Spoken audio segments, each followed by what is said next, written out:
The assassin? The X-Men? Oh man, the X-Men are the assassins, and I've come back to stop them. I'm Eddie Webb, And I'm Chris Spivey. and today we're going to talk about X-Men, the animated series, here on Speechless.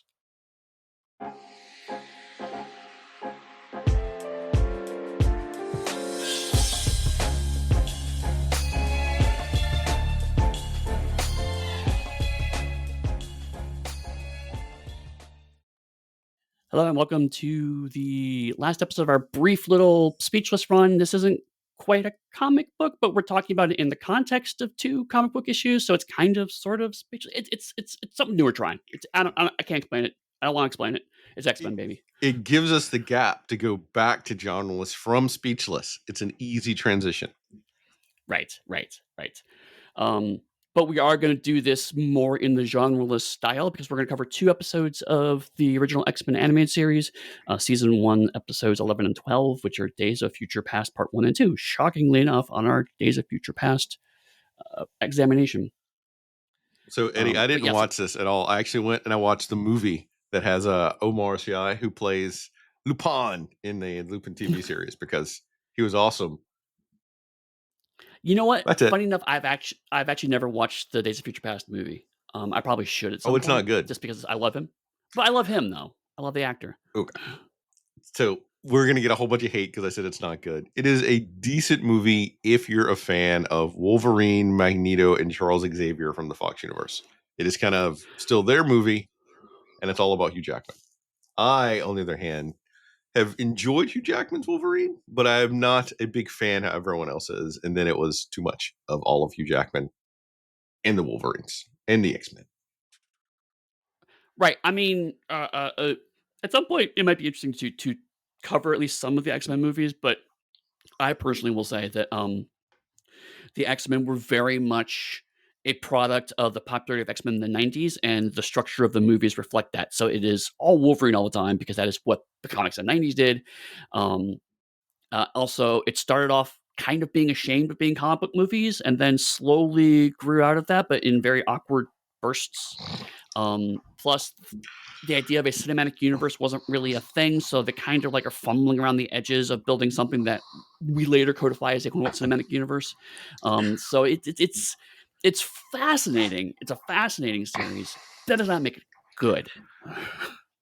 It goes back to, I think, a crucial point where we have a disagreement is that all the superhero movies that get to form into the franchise from Marvel owe all of their success to a trilogy called Blade, because without Blade and Wesley Snipes, that first Blade movie, there would not be any of these other superhero movies are out here. And the X-Men movie is a perfect example because they too wanted to run around in black leather. But we're not here to have that discussion yet, but it's coming very soon. I love that you think. I love that you think this is a debate because I completely agree with you on that. But if it makes you feel better, yes, I completely disagree with you, Chris Ivey. I guess whatever. Like I said. No, so we're actually going back to the original animated series. So we covered a lot of this in our X-Men 97 short run, which is our last time we did a short run of this. So I mean, I'm sensing a theme here. Every time we need a quick break from everything, we tend to go back to X-Men. And actually led to our epic I kind of like that, though. X-Men. Yeah. Yeah, that was fun. We should bring those people back someday. Yeah, maybe we'll think about that. Yeah, we'll see. If you want us to do another actual play with those players, let us know. But it doesn't matter. It really depends on if we decide we want to do it. I said it. I threw it out. I'm feeling spicy this morning because I've had some weird social media interactions. So Spice is my middle name. Chris Spice Spivey. How you like that? I was about to say Chris Spicy actually would be the more accurate. You can just change the V to a C. Yeah. Well, that sounds like two. Anyway, we're not here to talk about that. We're here to talk about Bishop. The greatest X-Men / villain / X-Men / they didn't know what to do with the character. Still. Right. So I'm not going to go into the animated series specifically, but I do want to go into the context of how these episodes came about because this is 93, so 13 years after the original two comics we covered. X-Men has been through a lot in that time period. but one of them is that the X Men have had a few dystopian futures since we last checked in, and amusingly, one of the biggest one since Days of Future Past is actually after this chunk. So Age of Apocalypse is not around yet. That's 895, I want to say. Um, uh, but what is happens with these two episodes is that they have consolidated two completely different dark future storylines into one. So as we go through, we'll see fairly large chunks of Days of Future Past, and we'll call them out when we go into them.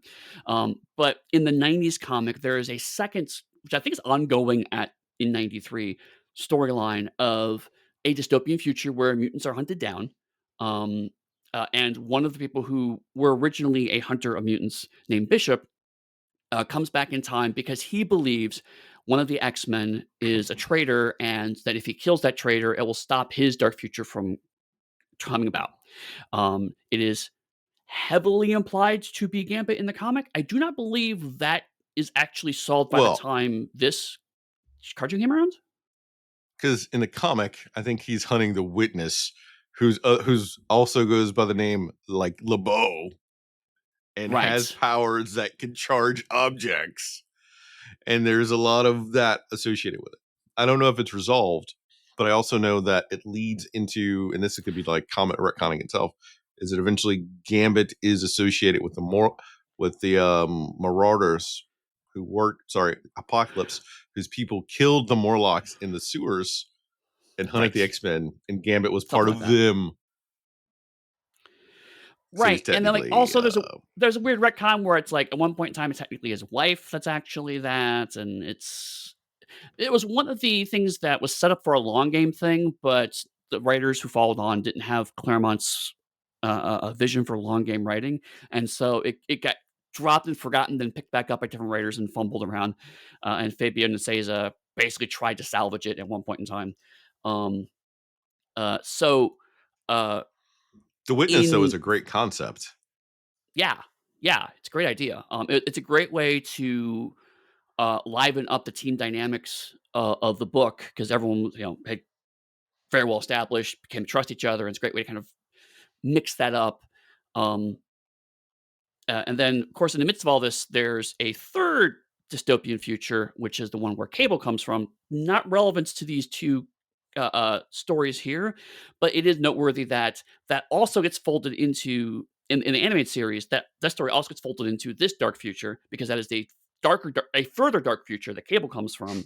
So he tries to disrupt Bishop's dark future that Bishop's trying to disrupt by going to the modern day. And again, in the comic, Bishop sticks around in the modern future forever, whereas he's gone by two episodes of this version of the cartoon. Well, if I remember right in the comics, Cable and Bishop stories do get intertwined because Cable is trying to protect a girl, and Bishop is trying to kill her because, like I said, they didn't know what to do with Bishop, so they turned him into like a really bad villainous character, and Right, then they kind of did it, and they made him an eviler villain than that. So it's a whole lot of not knowing what to do with what I'm going to say now, a black character. right, sure. One of the Um, the few black X-Men characters at that too. So it goes back then to a deeper conversation about it may have been a great idea in on paper when you're thinking about doing it, but if you have such a small roster of marginalized characters, that's not what you should be doing to those characters by destroying them. no, I mean I completely agree with that. Because as we'll see, there's a wide variety of characters of color that are all literally shunted into this subplot dark future. And they're it's not wrapped up by the end of these two episodes because that's not how this series is structured. But seriously, we don't see them again this season. Um, and again, they don't come back until Cable gets introduced, and then they're allowed to come back because of more time travel shenanigans. They come out of the box whenever time travel's on the table for the X Men, which granted Yeah. is a fair amount, but not as a recurring character. So that's why I'm glad that '97 went ahead and just made Bishop more or less a full member of the team. That was For a like smart 3 move. episodes, then they got rid of him. More than the original series did. He was in the intro, Had man. more lines. Yeah. But All right, we're leaning to get in these episodes. But that was a great series because they changed the opening intro for whoever was in those Right. episode runs. They like added Nightcrawler in, who wasn't there before. And as Right. I've already said, a staunch Nightcrawler Sunspot. fan, I loved it. Yeah. Right. Anyway, all that is primarily to say, what we're actually going to see is the blending of two radically different time travel stories, and to show that how, on a fundamental level, X-Men time travel stories have a certain structure and shape that you can actually cleave together. So let's A dive into spoiler up part one, unless you have top. something else. Spoiler up top. I think they did it incredibly well, actually. Even more so because it's an anime against Yeah. cartoon. What you're saying, please proceed. Yeah, no. Yeah, absolutely. In the dystopian future of the year 2055, not 2019, Wolverine and two unnamed mutants battle the Sentinels. A mutant tracker named Bishop attacks the three mutants and takes them to a mutant termination center. Wolverine tells Bishop that the Sentinels want to kill all mutants, not just the rebels. Bishop shrugs this off, saying they treat the rest of the mutants just fine. However, when the Sentinel informs Bishop that he has reached his quota and is no longer needed, and he tries to kill Bishop. Wolverine and Bishop carry the two mutants into the center, escorted by a Sentinel. Wolverine notices the graves of the former X-Men. The two mutants take down the Sentinel, and Wolverine finishes the job. The Super Sentinel Nimrod flies into the scene. The female mutant reminds Wolverine of the mission and urges him to go. Bishop and Wolverine arrive at the Rebel hideout, where they meet Forge. Forge plans on using the temporal transceiver to go back in time to the 90s to stop an assassination. Forge says the rebels have a theory that the assassination never occurred, and the dystopia would have never happened. Bishop volunteers to go instead, and Forge backs him up. The Sentinels and Nimrod attack the hideout as Bishop goes back in time. So, first chunk of this episode is just setting up the dark future frame. Which is great. I loved it. Yes. All right. So I'm going to take a moment to talk about a role playing game. I know people are shocked by this. I'm shocked. The sidekick mutant whose arms turn to steel and essentially has low level super speed and low level super strength. Mhm. That is a fantastic combo of powers. I had a player when I was running a Wild Talents game who took 3 powers and was near unstoppable. They could shrink down to about 6 inches. They were superhumanly strong, and they were almost as fast as Quicksilver. That is the trifecta of powers when used properly. That's it. That's my whole point. I want to talk about that character and how awesome it was. I think they called themselves, their superhero name was Capsized.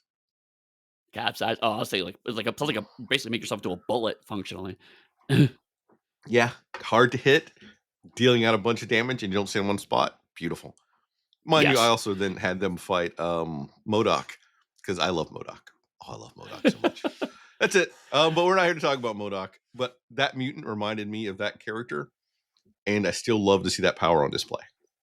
Yeah, and like one thing the animated series does really well is make characters that you feel like should have been characters in the comic book that don't. Like, for example, Morph. We talked before about Morph. Morph didn't exist in Marvel Comics continuity until after the animated series happened. Morph was just a character they made up specifically to kill off, and then decided it was really popular, and so they brought Morph back. Hence the cold open for our X-Men 97 thing we talked about, how Morph has died a surprising number of times. Wasn't Morph a riff on, I forgot the character's name, but it was early on, there was a mutant who could mimic other mutants' powers. He had I remember his orange Havoc. suit, he could angel wings. No, not Havoc. No, not Havoc. I mean, he was around Mimic. for in the first X-Men run. That's how old it was. Yeah. Is it more of a riff on that? I think so. But and that's why that's why it kind of brings up, because if you know really deep X-Men lore, you can kind of see where those background characters or new characters are maybe combinations of other characters, but they feel like they fit. Like, for example, visually, those characters look like two characters from not X Factor. The original X Factor. Skids and what was the other Rusty? mutant that Are they you gonna say Rusty Rusty. Collins? Yeah. Yeah. They visually look like Rusty Collins and Skids. They have completely different powers. But having just Reds, and then they're dressed like Rusty and Skids. But the hair colors look a lot like um, Franklin Richards and Rachel from the original comic book run because it's a blonde and a redhead. But their Yeah. powers are not like any of those characters, like you said. And they're quirky enough that they're memorable. Like I said, just your arms turn metal and you have pretty fast speed. It's actually a memorable combination. Whereas sadly, the one just has kind of generic energy blast powers. Actually, when I saw her from the red hair and everything else, and even the brief glimpses of her demeanor, it made me think of Firestar because Firestar's red hair, she has like Oh, okay, yeah, the micro energy powers, can fly around like that. That's who I instantly latched onto for that character concept. yeah. It might have been a Firestar reference. Um, uh, but I like it because that kind of stuff is nice because it's not one of the things that I both like and hate about modern superhero media is there's a lot of those little things that are specifically for, "Oh, look at this small reference that hardcore fans will get," and me being a hardcore fan go, "Oh, I get that reference, that's kind of cool." But that's it, whereas the animated series, X-Men were just getting popular, and I assume most kids haven't really read the comics. That's part of the way the anime series structured. They wanted to remix the comics that are happening now with classic X-Men stories, and so they just made up characters to fill those gaps often. Um, and they're so believable in such a small space because again, they're trying not nearly as fast paced as X-Men 97 was, but certainly still pretty fast paced stories. So they're not on screen very long, so they have to stick out in the minds. And they do a really good job of doing that instead of just referencing characters that other people might know and then killing them off.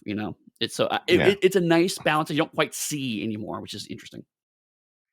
And one of the other nice Uh, parts about this is thinking about it in in relation to X-Men 97 and now, the animation for this is still fairly solid in the first yeah, season of X-Men. It's not like around season 4 where it gets really, really bad until like the ropey. end where essentially someone's hand drawing it and then coloring in with a Crayola. Right, right. Um, yeah, the animation is pretty fluid. They're uh, uh, the usual amount of animation mistakes you get in a 90s cartoon made in Korea or Japan, um, which is to say, not many. If you sat down and analyzed it, you'd find some, but there aren't many. They're not egregious. Um, and I mean, we keep going back to this, but frankly, it is really watchable. Like this first opening chunk is more or less half of the first episode, and it doesn't feel like it. Yeah. It goes by so fast, but you have so much story crammed into 11 minutes. And to move on to the part where Bishop actually comes into play and the Sentinels revoke his card, that is a brilliant piece of work. Because Mhm. if you have to think about the multiple layers of complexity and evilness associated with that move, because you have people that are going out to hunt other people from the same group, and they're doing it because they're trying to better themselves and they think that it's okay for them. But to then have the authoritative power go, we're using you. We don't want you to have too much contact with these people. At a certain point, we're going to remove you too. So then you don't have enough knowledge and skill set to turn on us.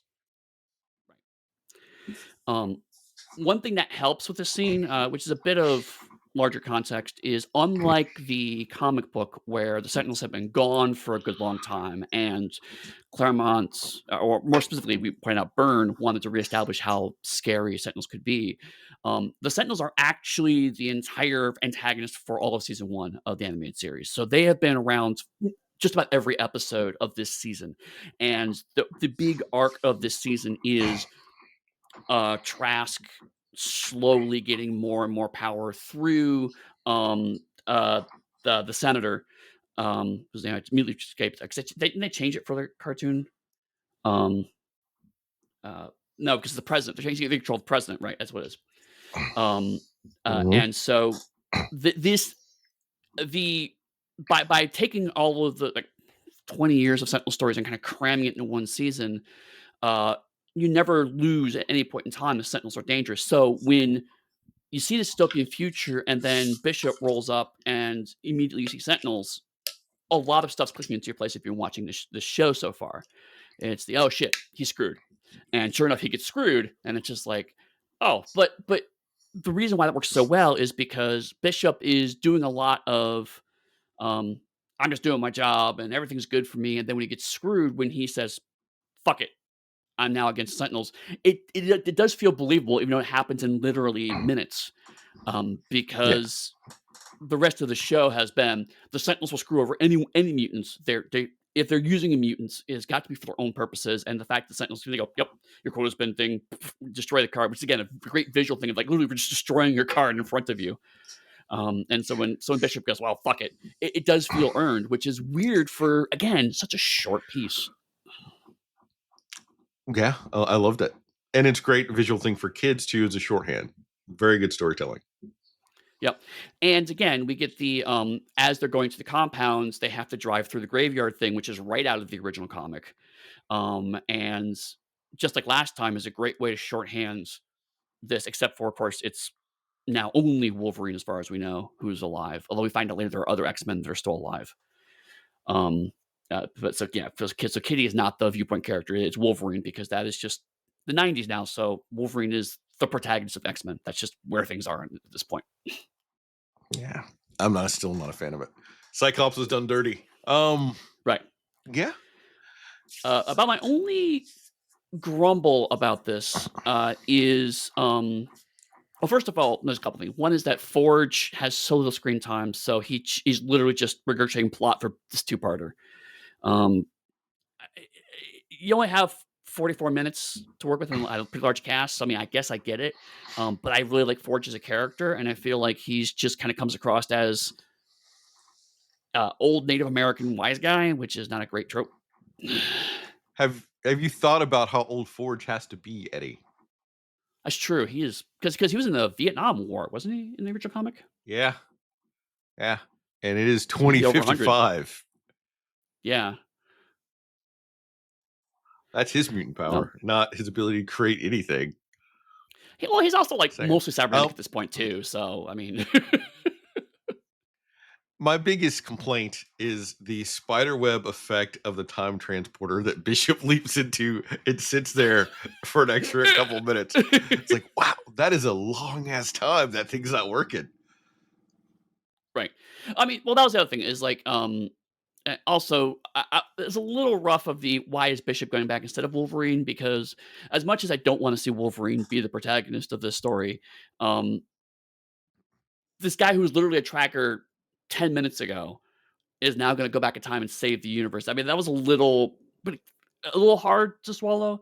The explanation was kind of glossed over. They gave one at least. I mean, there was a debate, and ultimately Wolverine was talked out of it. Um, and they only have so much time, so I do get it. But I just felt it was a bit rushed. Yeah, I think it would have worked a little better if like Bishop had like accidentally fallen in or something. But minor quibble. But I'm we glad they couldn't got have Bishop there that though, regardless. Mhm. because we needed to see that Bishop makes an active choice. Like that was important to the Sure, character for sure. people to get on board. Because we literally saw him take down other people's favorite X-Men Wolverine and his friends less than 15 minutes ago. So we needed to see the full shift of his character. Not that he was betrayed, but now he sees what actually is going on, so he can make the active decision to try to be a good guy. I guess that's fair. I guess it's the same quibble I had with '97, which is I would like a little more time to see that. Oh, hands down, 97's biggest issue is it should have been 30% slower. Right. And the original anime, it's interesting to watch going back and watching the original anime series. It's like, oh, some of this is baked into how the animated series itself was done. But even then, '97 was even faster than this. So this needs to be about 10% slower, but still, it's occasionally a bit rushed. Yeah. So it's because Anyhow, it burns through all your material too quickly that you could have spent a little time to breathe on.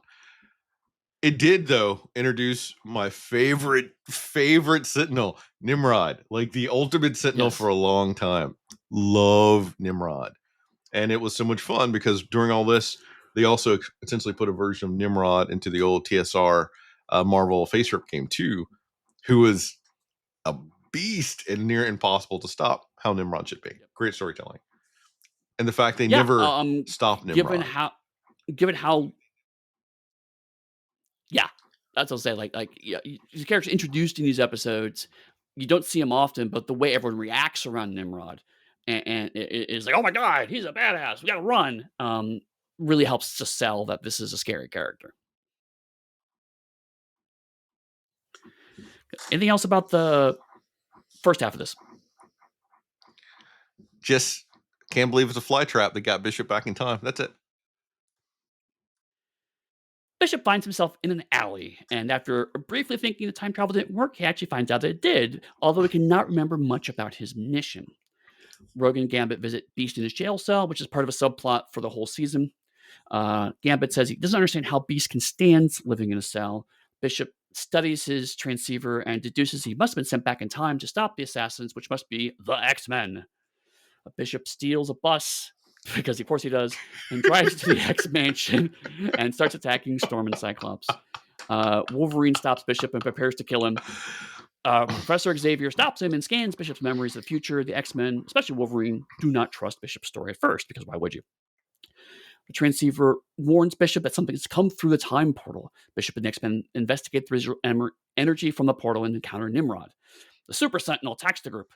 Jean and Jubilee try combining their powers to attack Nimrod, but he attacks both of them. Storm summons the elements and freezes Nimrod's superstructure. The rest of the X-Men attack the Super Sentinel, making it fall to pieces. As Nimrod reassembles out of those pieces, Bishop takes out its temporal transceiver, making it go back to the future. The X-Men gather and discuss who the assassin could be. Rogue and Gambit return, and Bishop remembers that Gambit is the assassin. Furious, Bishop draws his gun and fires. Da-da-da, to be continued.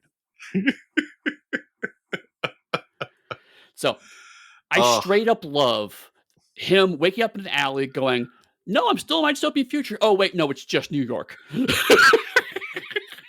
Did you see that alley? Did you see the destroyed car up front? You wouldn't believe that. I know, but it was such a good gag.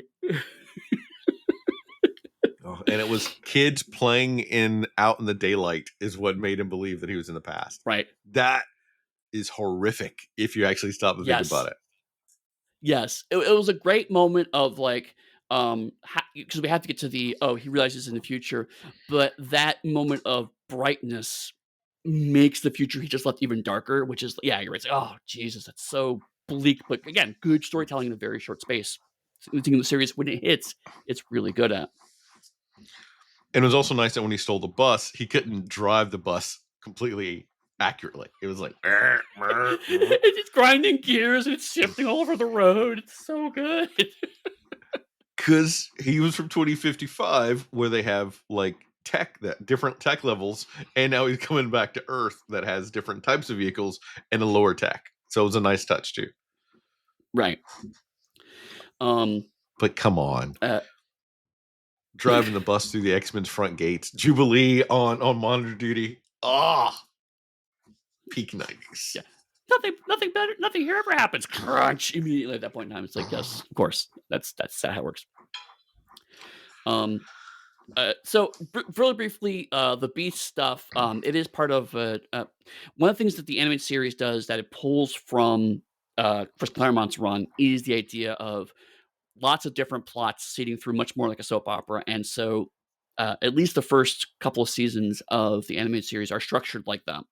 And so this is the C plot of the last few episodes, which, if I remember correctly, Beast was actually arrested when the X-Men had to break into a place to rescue Jubilee. And he could break out at any time, but he's specifically staying because he wants his day in court, because he wants this to prove, he wants the US government to prove that mutants have rights by awarding him a trial. And so Gambit, of course, doesn't want any of this, and Rogue's a bit confused as to why this is. But Beast, and it's like Beast spends most of this season in a jail cell reading books. That's really his role for like all of season 1, with the exception like a little bit at the end. And it's wild, but it's a storyline that has stuck in my head all of these years of him going, no, I want to wait my day in court. Doesn't age well now, because we all know that rights don't mean shit, but it's very optimistic at the time. Yeah. It's still something that I know what you're saying. It also stuck with me, but it's still something I vastly disagree with, given even the society that they're in. That seems like a bad move to be taking. Right. One But of at the the same reasons time, why if it Beast doesn't do that, then you move away from one of the key tenets of the X-Men about dealing with that issue. Then it just becomes an right. all action adventure show. Right, exactly. And I mean, I mean, let's be honest. Despite what Beast looks like now, he was very much a white middle class man, and so he has a very different perspective on what the system can and will do for him than other characters do. It's an interesting for a kids show in the '90s. It's actually a relatively complicated look at these kinds of topics. And it's not something where Beast is objectively right. In fact, I don't believe Beast wins his day in court. In fact, it's an interesting fact that this show is going reasonably hard on these kinds of topics. Yeah, that's why it was ahead of its time almost. Right. So there's a fight, and of course, Professor Xavier is like, "Wait, I read his mind. He's from the future. It's fine. Whatever. It's cool." But see, before um, he did it though, he needed Cerebro because that was like the big thing for the show. They always to use it all the time, which would be a great limiting factor. right. If that were in fact what it was. I did enjoy the flashback of old Wolverine and then young Wolverine saying the same thing, and the actor legitimately changing his voice a little bit so that young Wolverine and old Wolverine sound different. It was a neat little touch. I like that. And you get this with that, you have Bishop saying, Wolverine, you sent me back here to do this. That Right. was a nice touch too. To show then Wolverine gets his, well, at least I still have my hair, which was a nice gag for him. Yes. Now, again, this goes back to when I first rewatched it. I was like, wait a minute, no, Bishop asked to go. Wolverine didn't convince him to go, but um, when I watched it, 'cause I went back and watched that scene again, it's like it's a bit nebulous, right? Because yes, Bishop did basically volunteer to go. Um, Wolverine was reluctant, but in that moment, I could totally see Bishop trying to consolidate that complicated argument into "You convinced me to go." So it's like he wasn't. At first, I thought, is that an error? And it's like, no, I think Bishop is just trying to reduce down, and also his memory is wonky. So like maybe he remembers it that way at this point. At first I thought it was an error, and I think no, I think it's just an indication that Bishop is either trying to get through his conversation quickly, or Bishop is a bit misremembering what happened. Both of which are valid. Well, there's also the fact that's when I think Nimrod attacked, and Wolverine's essentially saying, "Don't let me down," which then gives his Right, staunch approval for Bishop to go on this mission. right, right. But true, and if you know Wolverine, that is more or less Yeah, a endorsement. that's a lengthy debate that we've had together, and me convincing you to do something is like those three words. Right, right. Um, Oh, I've forgotten how painful it is to watch Jean Grey in this series do anything. Oh, it yeah, was so bad. She's right. like a woman from the old Victorian times where they talk about them and she gets stressed and she gets the vapors and like she has to go rest on the couch. That's that's her character through most of this series until she becomes Dark Phoenix. Right. And if she were the only female character, I would be much more angry about it. The fact that there are quite a few female characters and they're all distinct from each other um, makes it less of a egregious, but it's still, if you don't know the comics, the only woman without a code name also seems extremely ineffectual. It really feels like until Dark Phoenix Saga, her role is to just be Cyclops' girlfriend. And so Yeah. so it doesn't feel good at all. I agree with you on that. Um, No, but but I yeah, so liked we it. I get like how the sorry, fight go. resolves itself by sending Nimrod back to the future. Yeah, and uh, it's a nice little nods to the fact that Bishop knows this antagonist specifically, and so he can make decisions that the rest of the team won't necessarily know about, and it gives him more reason to kind of, if not trust him, at least engage with him, and say, okay, well, maybe we'll hear what you have to say. And I will say I appreciate the fact that at no point during this did anyone say that's not possible. It's just we don't believe you. But for the X Men to go, I don't believe this guy time traveled from the future and brought a Sentinel with him. No one's like, okay, no, we're X Men. This is like Tuesday for us. So that part is not the part we have issue with. Is that we don't know who you are. I mean, that's fair. That is a fair distinction for the X Men to make. So good. Um, Are we touching on then, the last scene for this episode? yes, I do actually because peak 90s cartoon happens here, where Rogue and Gambit return, and then Bishop suddenly goes, "You're the assassin," and then shoots him. And spoiler for part two, which I'll go real quickly. That scene is completely different when they recap it in part two. Because he even says something different as he fires. So that would be the Yes. mistake they made. Oh, right. Ridiculousness. It's what now, I mean the upside is one thing I do like about part two, which we'll get to in a second, but like is that they do show you that scene from Bishop and Rogue's or sorry, from Gambit and Rogue's perspective. So they are doing something different with that, but then yeah, key details like what Bishop says are just completely different now. But again, part of it is because these weren't designed to be watched one after another. They're designed to be watched a week apart. So they have to kind of recap how they actually got here a little bit. So they have to change dialogue a little bit to remind people what's going on there. So I get why they did it, but when you're binging it, it looks ridiculous. Ridiculousness. Anything else about part one? No, I think that was a good coverage of that. Okay. So part two. Bishop remembers the assassins come to stop his Gambit, but he's prevented from killing the Cajun by the other X-Men. Bishop says that in his reality, Gambit killed someone in Washington, D.C. Mutant kind got blamed for the incident, and the Mutant Control Act got passed. Sentinels sought out mutants, herding them into detention camps. Those who controlled the Sentinels decided to also hunt down mutants, taking over the White House. Bishop says he cannot remember who Gambit was supposed to assassinate. In order to prevent the assassination, the X-Men go to Washington but leave Gambit and Bishop behind in the mansion to be watched by Wolverine. Gambit is angry and wants to go to Washington to prove his innocence. He evades Wolverine and Bishop with some well-placed energized cards and flies to Washington in the jet. What the first half of this seems like it's pretty different from the comic. I mean, there's some notes that we see, but it seems to be different. And the second part, we now are suddenly thrust into the actual plot of Days of Future Past, but it's a little different, and I like the change because, like in Days of Future Past, Kate knows who was assassinated, but not necessarily who did it. And this one, it's like Bishop knows who did it, but not who's being assassinated.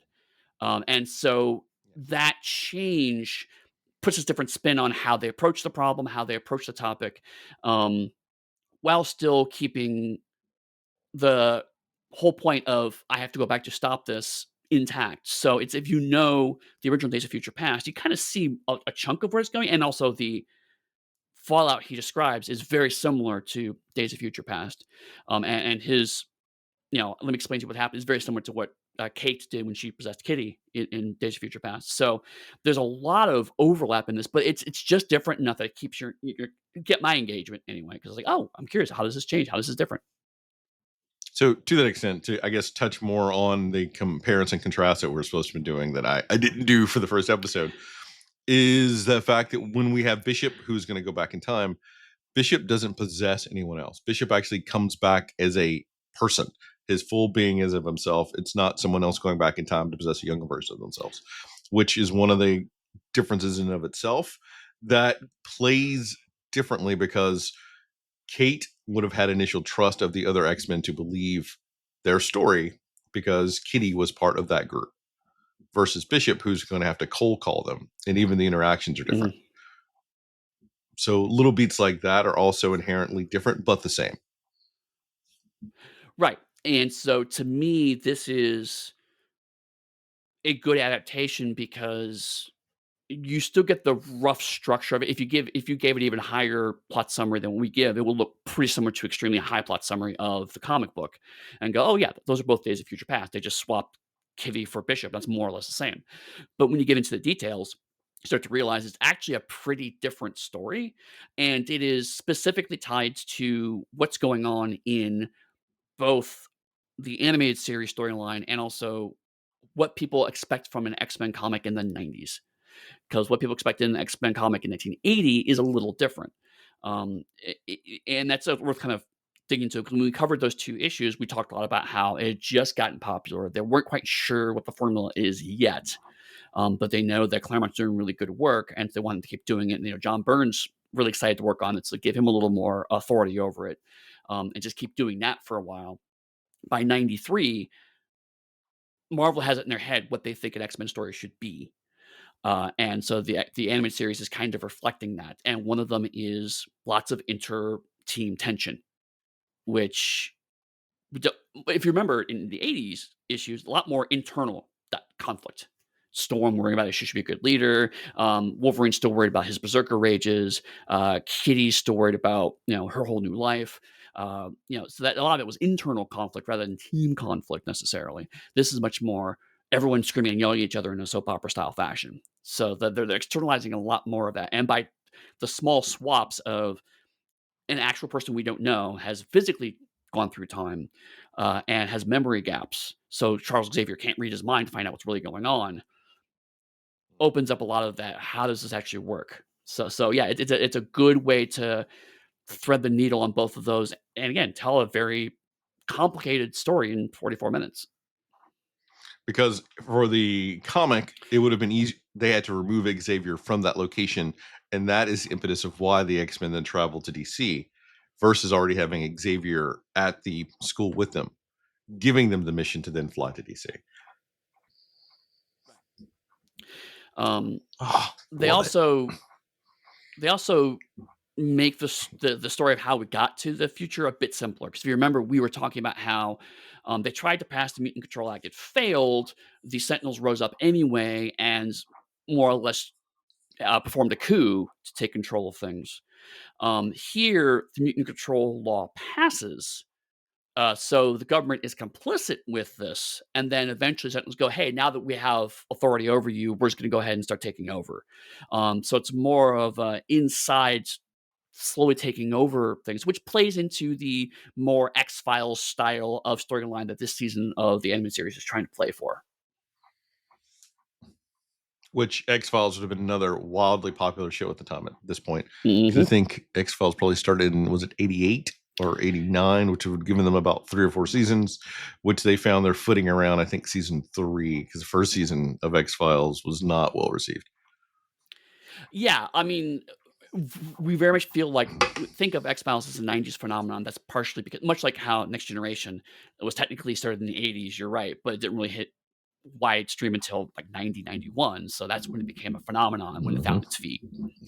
And so yeah, so now we're seeing the knock-on effects of that. It's like, oh, what if white supremacists had control of the government? That's a weird concept that will never happen. Let's talk about that for a while, you know? Except it has from the start of the country. Well, Yeah. right. Uh, again, kids cartoon. I have to take this with a grain of salt. But like, if you're gonna keep Gambit, whose power is energizing cards, in a safe space, playing a card game with him is perhaps not the best thing to Well, do. Gambit's power isn't just energizing cards; I it's know, energizing I know. anything he puts his hands on. Right. Because I love the fact, God, was that in the 90s, Gambit had his own like 4 comic book run. And you're used to Gambit primarily only using cards because he can carry a lot of them. They're easy and he can throw them a greater distance. But when Right. he's fighting a villain who was so tough that his cards wasn't working, even like did the full card trick where he shot all the cards and did an energy hit. Beautiful. He Mhm. grabbed the guy's coat and charged his entire coat before kicking him out of a window. Like Right. Gambit is peak amazing, and I love it. The other reason, and I think it's in this chunk, because it's Gambit and Bishop arguing. Yes, it is in the trunk. This is the first time we realize what Bishop's power actually is, which is absorbing and redirecting power, which means that Gambit and Bishop are not only ideological foils here, obviously, but also their powers literally work counter to each other. Bishop energizes things and throws them at people. Bishop absorbs things and throws it back at people. And so, like, it's they are extremely well paired power set wise to be also antagonists, which so is another little bit. It's a good chance to have them scuffle a bit before Gambit escapes. And there is a visual distinction difference between the two of them also. I'm not even Yes. talking about race. I'm talking about the fact that Bishop is built like Arnold Schwarzenegger, huge and Yes. just a wall of muscle. Gambit is a lithe, like almost like gymnast. So those contrasts too. Right, and then to have Wolverine there as well, who's shorter and stockier than both of them, it gives them a lot of nice visual interest in that very short fight scene. Yeah. Okay. Meanwhile, in Washington, a gang of mutants disrupts the Senate hearings. While the X-Men fight them, their leader, the shapeshifter Mystique, attempts to assassinate Senator Robert Kelly. That was Kelly, okay. She tries to frame the X-Men by taking Gambit's form, only to be thwarted when the real Gambit arrives to fight her. Bishop arrives, having followed Gambit, and plans to shoot both Gambit and his double, just to be sure. Rogue stops him by destroying his temporal receiver, sending Bishop back to his own time. Senator Kelly is safe. With Gambit unconscious, Mystique reveals her true form and then further reveals that she is Rogue's foster mother. The senator and his secretary tell the other X-Men about the assassination attempt. They find Gambit unconscious. Rogue and Raven Darkholm, aka Mystique, fly to a nearby pond. Raven says Apocalypse wanted Kelly dead to ensure the human race the future it deserves. Rogue tries to convince Mystique to leave Apocalypse, but she refuses, saying Apocalypse gives her purpose, just as Xavier gives Rogue purpose.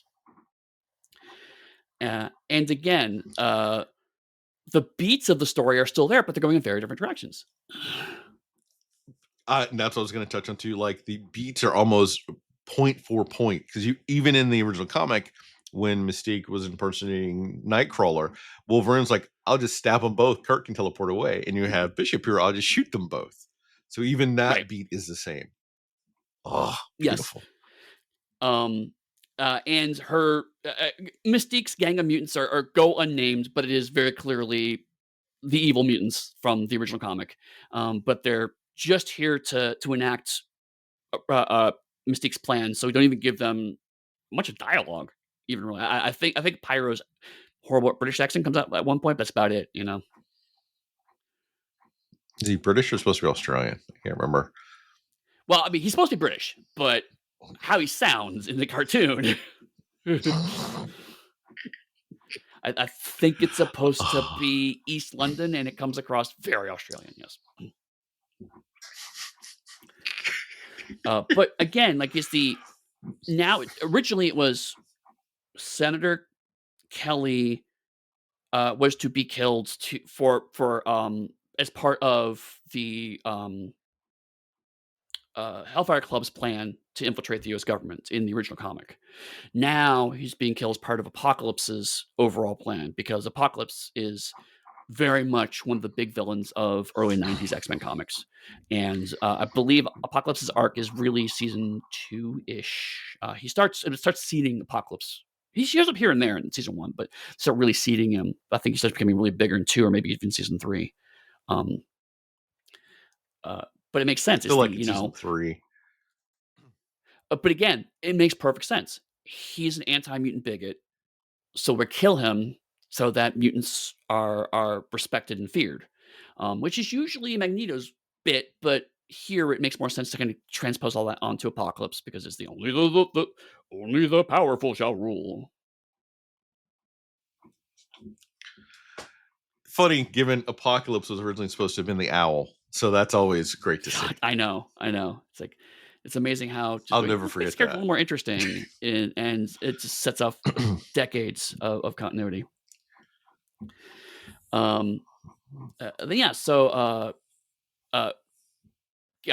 of the bracelet on Bishop's wrist, Rogue just goes, "I'm just gonna break that, because we saw you do that to Nimrod in episode 1," and destroys it. He gets shunted back in time. And it's like, oh, hey, Rogue paid attention during that briefing. And then we get the same beat with Rogue and Mystique as we did with Nightcrawler and Mystique. Right. a different It's revelation. like Although dun, dun, weirdly, dun, dun, and the funny part is like both of those are comic accurate, right? dun. They're both ultimately Mystique is I'm secretly your mother. It's just that she's Kurt's biological mother, but she actually was Rogue's foster mother as a way to manipulate her into becoming a supervillain, which she really was. So like it's just like it's weird that it's the exact same beat for a completely different character, a completely subplot, but it's like it makes you act like how many people was Mystique the mother for overall? She's been alive a long ass time, Eddie.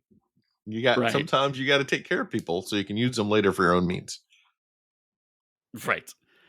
Um, but it helps to set up Rogue's ongoing conflict because again, episode 1 of this show, Rogue's already an X-Men. So her whole I was supervillain that eventually joined the X-Men and no one trusts me for all that entire subplot doesn't happen. So they replace it with Rogue is conflicted between loving her mother and doing what Charles Xavier needs her to do. And so that it's a different way of reframing the same conflict. And again, a nice little beat here in the midst of this bullshit time travel story. So we set up a whole nother thread that's going to play out. So you have the one thread of I mean, if you sit down and think about it, there's Beast in jail is an ongoing thread, although it doesn't show up in this episode. Obviously, the time travel story is the A plot. We're setting up another C plot of Rogue and Mystique's conflict. You're setting up the D plot of Apocalypse is trying to basically keeps getting stymied by the X-Men, and that is going to build up to a bigger climax because they keep inadvertently stopping his plans. Um, and then we'll have another one in a minute here. So like there's lots of plots coming in, plots going out. It's very soap opera in structure, and you see a lot. Specifically, when you take these 2 episodes out of isolation, it's ostensibly one story, but really there's a lot of stories going on. And that soap opera bit also bleeds into the Rogue and Gambit romance. That's a constant thread throughout the entire series too. Right, Like the will they won't they because of Rogue superpowers, and that Gambit is a lech. So it sort of goes back and forth with those too. right, exactly. What we didn't get in this episode was any Wolverine and Cyclops drama in these 2 episodes. Yes, that's true. Um, uh, because there's just so much going on. I mean, Cyclops is frankly barely in these 2 episodes. Yeah. But which is fine. I mean, there's a lot going on. And I do like how I forgot to mention this earlier. I do like how the reuse of the 2 Nightcrawlers thing to the 2 Bishop or 2 Gambits thing also does ends that whole subplot. Like we mentioned before, the whole Bishop came back time to find the witness thing goes on for literally years of real world time as they go through comic. It gets wrapped up in oh no, it was Mystique. That's why history said it was Gambit because it was Mystique. Of course, it was a shapeshifter, and then we're done. We never have to worry about that subplot ever again. Again, foreshadowing how 97 is going to compress very long storylines into implausibly short time windows. God, it's good, but still way too fast. Oh, so frustrated by that. Right, agreed. Anything else before we go back to 2055 real quick? Nope, nope, nope. Okay. Bishop arrives in the future to find that apparently nothing has changed. What? Forge appears, saying that he'll have to go back again and again until things are fixed. He tends to Wolverine's adamantium skeleton floating in a tank. Although Bishop stopped the assassination, something else must have happened afterward to make the future turn out like this. Meanwhile, in the past, Xavier goes to see Senator Kelly only to find that Magneto has captured the senator. Da da da. Gee, I wonder if that's the thing that caused the future to still happen.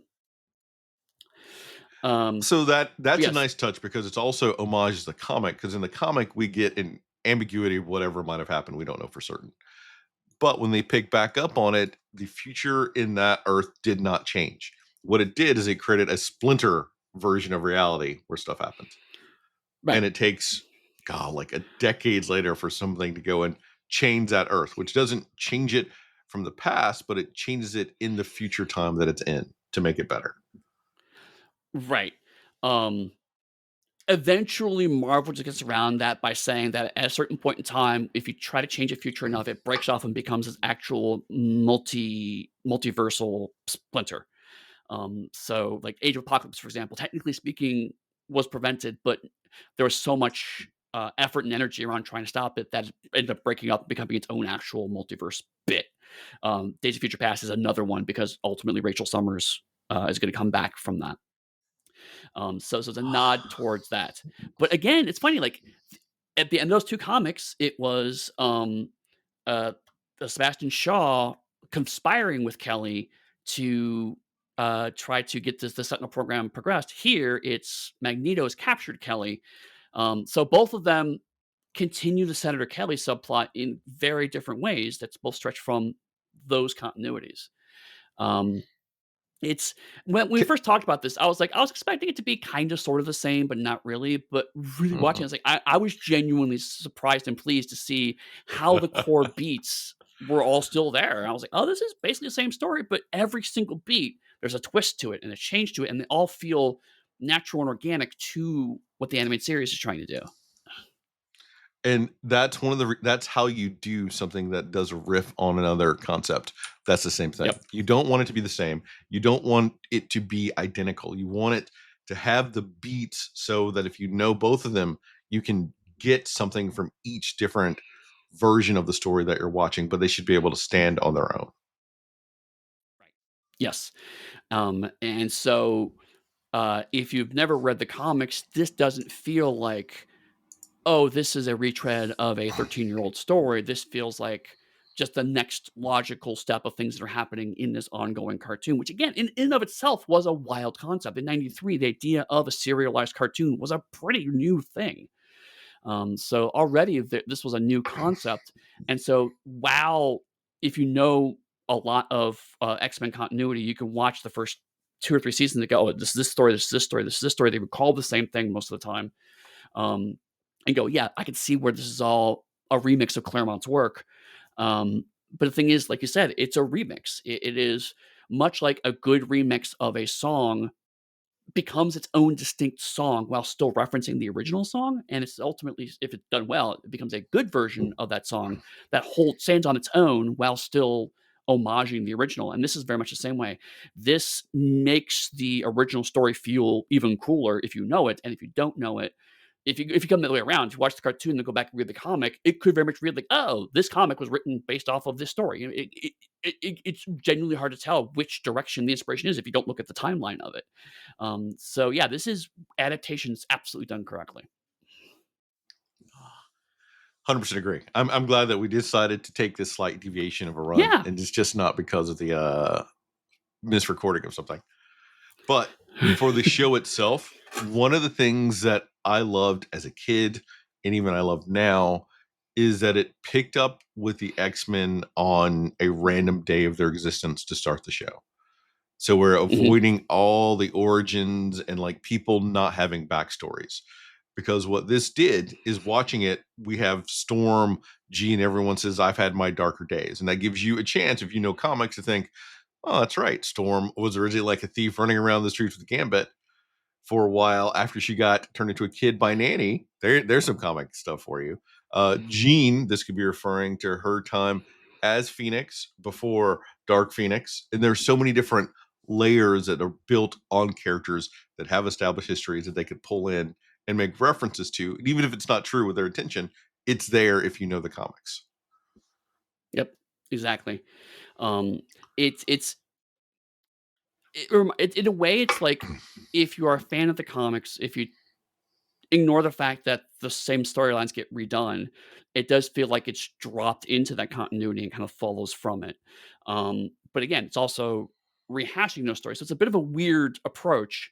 But you're right. And actually, Bishop's a good example.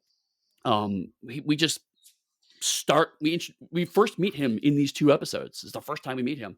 We don't find out what his actual powers are until the second part because it doesn't really matter until it matters.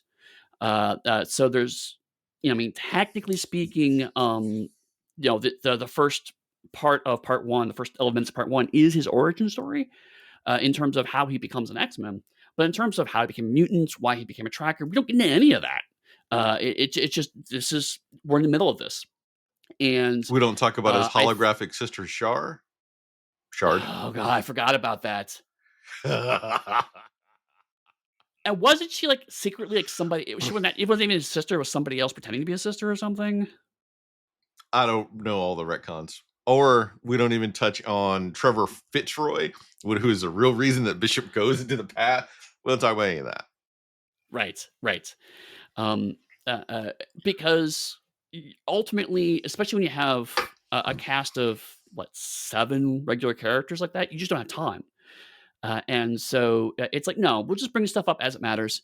And because of the soap opera structure, one of the things about soap operas, and we keep talking about them. At some point, we really should cover them.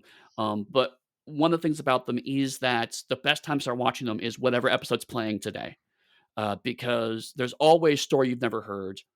You're never going to be on top of all of it, so you just dive in, and eventually you'll catch up. And that's how comic books were originally produced too. Like you just grab issue whatever 141 of X-Men and start reading, because as you said before, any issue could be your first comic. So this is very much the same way of like it implies there was a whole season or more of cartoons before we saw episode 1 of this cartoon, and it just catches you up each time. And again, even if we talked about the little bit of Beast in this, he's recapping why he's in jail. So in case you forgot Yeah. that subplot, he's covered. I'm here because we got caught, we get arrested. I want my day in court. So he recaps that storyline again. The whole I'm secretly your mother thing from Rogue. He's like they cover that again. So the show again only could have really happened in the 90s because it's not quite serialized TV as we do it now. Serialized TV now assumes you've watched all the previous stuff. This is a Yeah. network show where you might have missed an episode or two, and frankly, especially after season 1, they're going to show out of order, so you probably didn't even get to watch them in order. So it had to kind of quietly recap every single time. It was a style of writing we just don't do anymore. And so if you're doing that as a basis, you don't need to explain everything at front. You only need to explain what's relevant to the episode you're watching, which makes it feel very fast paced. So I'm glad we did do this. Since I think people already know what we're doing because we set it up at the top. Is there anything else we want to touch on before we wrap this up? This trilogy of episodes. Like you said, even though we did this because there was a technical need to do it, in retrospect, I'm actually glad we did it. It's something that I don't think we would have done otherwise necessarily. But it does help to kind of reinforce a point we've talked before about how things have to adapt for media, and here's a way that it could be done cleverly.